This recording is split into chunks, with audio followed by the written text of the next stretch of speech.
Good morning. I'm so happy to be here, and it's such an honor to be with you. I write books about food politics, and here I am in the place that is leading the world in food politics.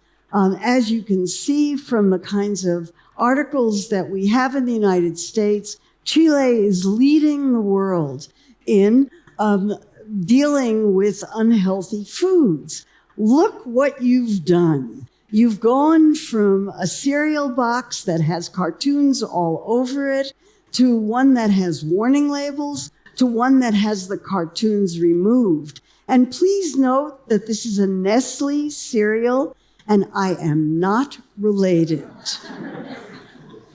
Not related. I approach these kinds of topics from the standpoint of food systems. Food systems is the big new buzzword for everything that happens to a food from the time it is produced, distributed, processed, marketed, sold in supermarkets, prepared and consumed and wasted. You cannot talk about one part of any of this without considering all of the other parts. And a food system approach to food, to the world's most important public health nutrition problems, is the only way that you can really understand why the three most important public health nutrition problems in 2020 are food insecurity and hunger. Nearly 1 billion people in the world don't have enough food to eat, whereas another 2 billion are eating so much food that they are becoming obese and are at risk for type 2 diabetes, heart disease, and other chronic conditions. And the third is, and this affects nearly 2 billion people, everybody is affected by the effects of the way we produce and consume food on the environment and on climate. I won't talk about hunger and obesity because you'll hear more about them from the other speakers in this panel. But I will say just one thing about the effect of what we eat on the environment, and that is diets that are high in beef, pork, and other red meats have a much greater contribution to greenhouse gases than do diets that are largely based on plant foods. So this we know, and this brings us to what are we supposed to eat in order to deal with undernutrition, overnutrition, and climate change. And the answer to that question is so simple that the journalist Michael Pollan can deal with it in 7 words. Eat food, not too much, mostly plants. Really, it isn't any more complicated than that. It's really straightforward. A largely plant-based diet, foods, not food products. Now, the United States dietary guidelines make this much more complicated. They take about 150 pages to say very much the same thing, that you are supposed to eat more fruits, vegetables, whole grains, foods, not food products, and less of what are now called ultra-processed foods. The problem with the advice to eat this way is that ultra-processed foods are the most profitable in the food system. And let me just say one word about ultra-processed foods because it's a relatively new concept developed by Carlos Monteiro and his colleagues at the University of São Paulo in Brazil. And what he and his colleagues did was to define a category of processed foods that is industrially produced, has lots of different kinds of artificial additives, has a lot of added salt and sugar, is high in calories, doesn't look like anything you can make in your kitchen. And I'm shown here an obvious example of that. Studies show that people who eat diets that are high in ultra-processed foods, as compared to processed foods, eat more calories, a lot more calories, gain weight, and are at much higher risk for type 2 diabetes, heart disease, and even mortality. So this is an important concept that obviously suggests if you want to eat healthfully, avoid ultra-processed foods. Now, When I talk about ultra-processed foods and the makers of these foods and profits in the food industry, I'm talking about the handful of multinational companies who make the food products that are in supermarkets that we all love to eat. There are only a few of these companies, and they're responsible for literally hundreds and hundreds and hundreds of products. What I find interesting about thinking about this is if I go online and ask the question, what influences our choice of food? I get diagrams like this that talk about how culture and our economic status and our family background, our religion, our personal choices, the kinds of things we like, are critically important factors in why we choose to eat the way we do. Never on these diagrams do you see a word about the food industry. It's as if the food industry is the elephant in the room. Everybody ignores it. And of course, the food industry likes it this way, because if they are doing their marketing properly, you don't notice it. It slips below the radar of your critical thinking. So what I want to do is to rebalance the discussion and focus attention on the food industry. The food industry is not the only influence on food choice, but it's a very important one. And I want to just point out the obvious, which is that the food industry is not a social service agency or a public health agency. It's a business with stockholders to please and profits to not only make, but profits that have to be grown constantly. So food companies must always find ways to sell more products, regardless of the effect of those products on health. So in many ways, the food industry, which is not the cigarette industry, they're very different. The food industry, however, behaves from a marketing standpoint very much like the cigarette industry.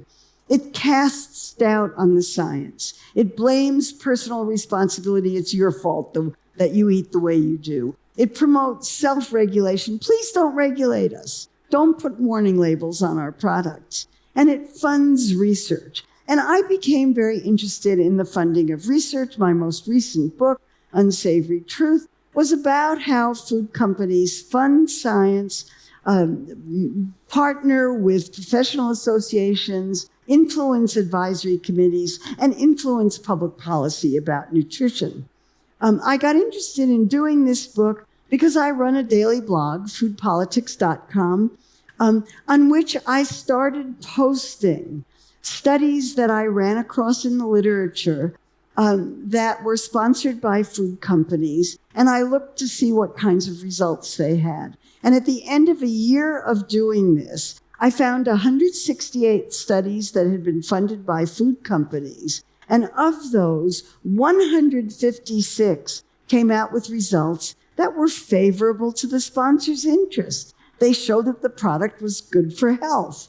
I only found 12 industry-funded studies that were unfavorable, even though I begged readers of my blog to send me examples. Now, this was not a systematic scientific study, but it was very much along the lines of systematic studies that have been done, and it had very interesting information because I listed many of the companies and trade associations that funded these studies during that year, and practically every trade association for any product, healthful or not healthful, is funding research to get the kinds of results that it wants. What really made me do this book was an article in the New York Times towards the end of 2015 that talked about how Coca-Cola was funding a group of researchers called the Global Energy Balance Network, whose purpose in life was to argue and to produce research to prove that physical activity is more important than what you eat and how much you weigh. Unfortunately, most evidence shows that this is not true. What you eat is really important to what you weigh. But these researchers, who did not mention that they were funded by Coca-Cola, which is why the New York Times was interested in it, were arguing that physical activity, which is very important, but not so much for weight. The reporter who wrote this article had emails between Coca-Cola and the researchers, and these showed that Coca-Cola set the research agenda, wrote the press releases, considered the members of the people who were doing the research as members of Coca-Cola team. And as you might expect, their studies came out exactly the way Coca-Cola wanted it to. Well, I was called by a lot of reporters when that article came out, and the reporters were absolutely shocked. And I thought, if this shocked reporters, I had another book to write.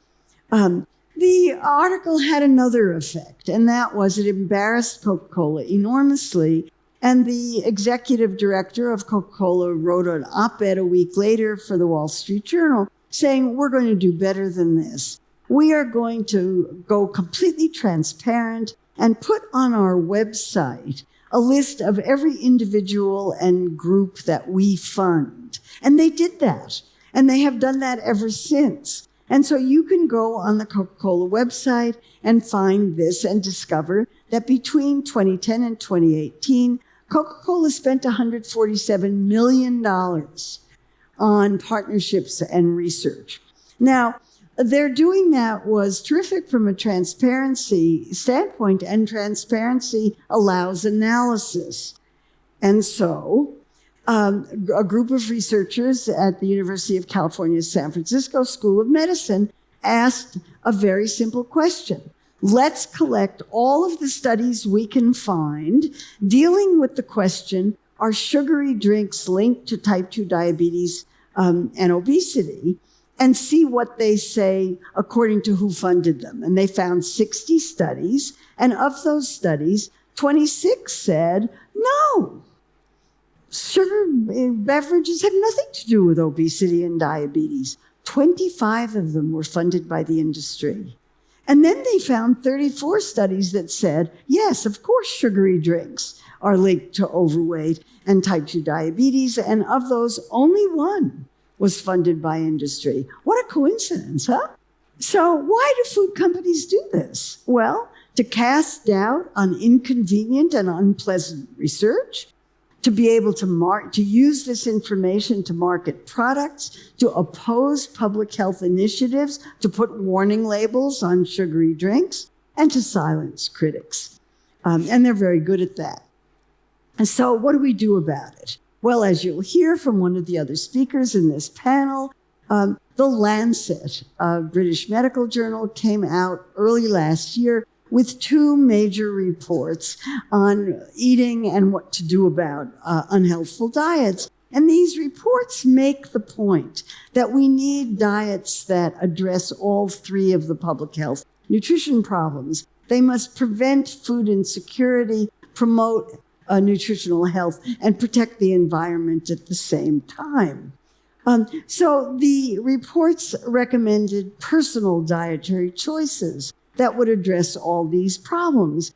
One is to choose largely plant-based diets, to eat less red meat, beef, and pork because of the environmental and health implications of diets high in meat, and to avoid ultra-processed foods.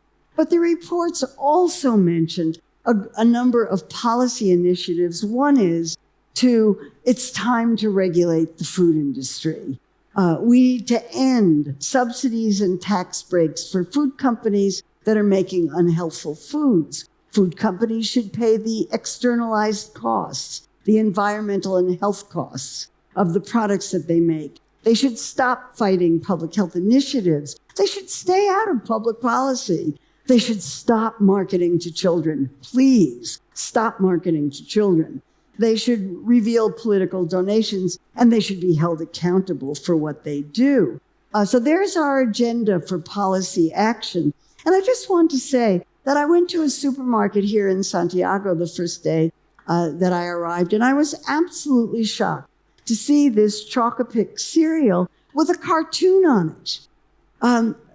And no warning labels, as compared to the one that does have the warning labels. They took the sugar out and added artificial sweeteners. So we, food and public health advocates, still have more work to do the food industry is going to try to get around any kind of public health initiative, and we have to figure out ways to stop them. So that's our advocacy agenda. What we need to do is to change the world through food that is good, clean, and fair for all, and that involves everything having to do with food equity. And if we do that, we will be participating in democracy in exactly the way we're supposed to. So that's what I have to say to you this morning. I thank you very, very much for this. Thank you.